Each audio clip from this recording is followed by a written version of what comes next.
Wala namang ano yan eh. Wala namang pakialam yan. Kayo mga nagpapakamatay na loyalist hanggang ngayon. Hindi pa kayo natatauhan. Kasi palibasan, hindi naman kayo nila kilala eh.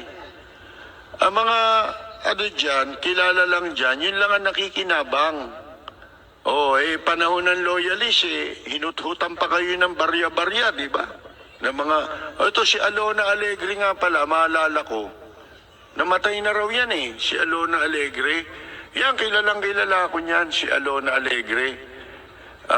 Alam nyo, may isang pagkakataon sa isang press conference ni Imelda. Nandun ako eh.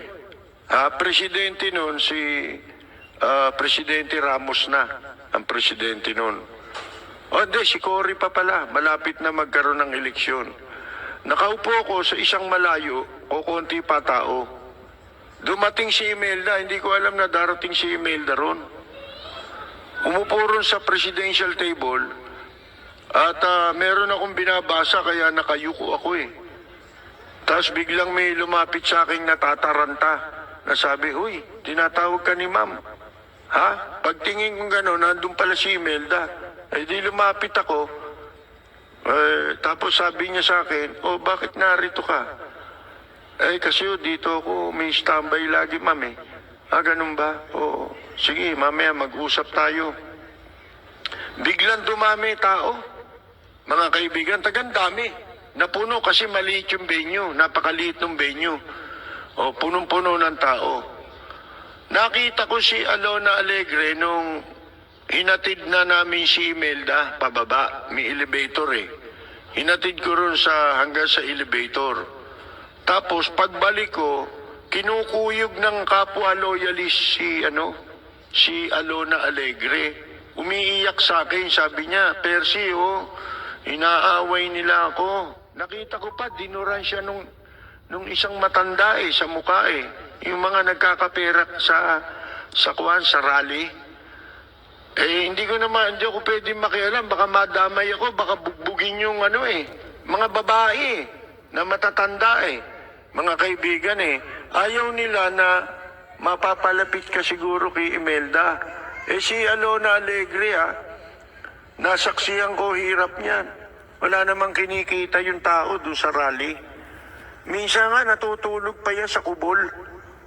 Doon sa may tapat ng PICC, nakita ko minsan yan, tinawag ako eh.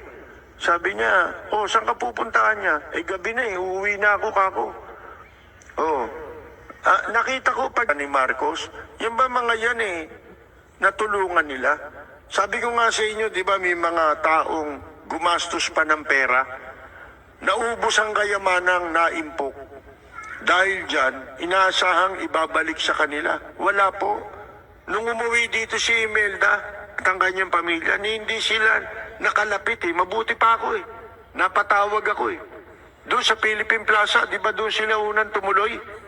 Si Imelda, may litrato pa kami ron eh. Mga kaibigan eh. Pero namatay na tatay ko no, wala na silang maitutulong eh. Mga kaibigan eh, hindi tinulungan ng tatay ko eh. Tapos nun eh, sila Imelda eh. Pinahanap ba man lamang nila ang mga taong nagmalasakit sa kanila? Hindi. Mga kaibigan eh. Yung kaninang kinukwento ko sa inyo, si Alona Alegre. Alam ba ninyo, nung inihatid ko si Imelda, bumalik ako sana, papasok doon, bumalik ako, no? Para magkape ulit. Abay, maya-maya, may tumatakbo na naman na tao. Inakyat niya yata yung yung hagdanan, 4 floor yun eh. 4 na floor yun eh.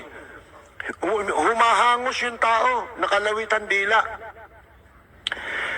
Pinatatawag ka niya ni ma'am, inaantay ka dun sa baba. Ganun ba kako? Kako, dito na tayo sa hagdanan dahil punong-puno ng tao. Bumaba kami ngayon sa hagdanan. Pagbaba ko, bumukas bigla ang pintuan ng van. Yan sinasakyan ni Imelda. At isinama ako. Sabi niya, kakainahan niya tayo dyan sa Hayat. Ang kasama pa nun, yung sekretarya niya, yung si Eden Camacho. Mga kaibigan. Pagdating namin doon sa Hayat, nakatsinelas lang ako. Baka akala ninyo, yung Mahilig kasi ko sa ano eh, yung parang sandals na tsinelas. Hindi yung pambahay, yung balat na sandalyas.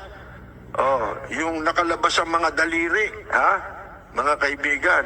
Oh, sinama ako ni Imelda dun sa Japanese restaurant doon.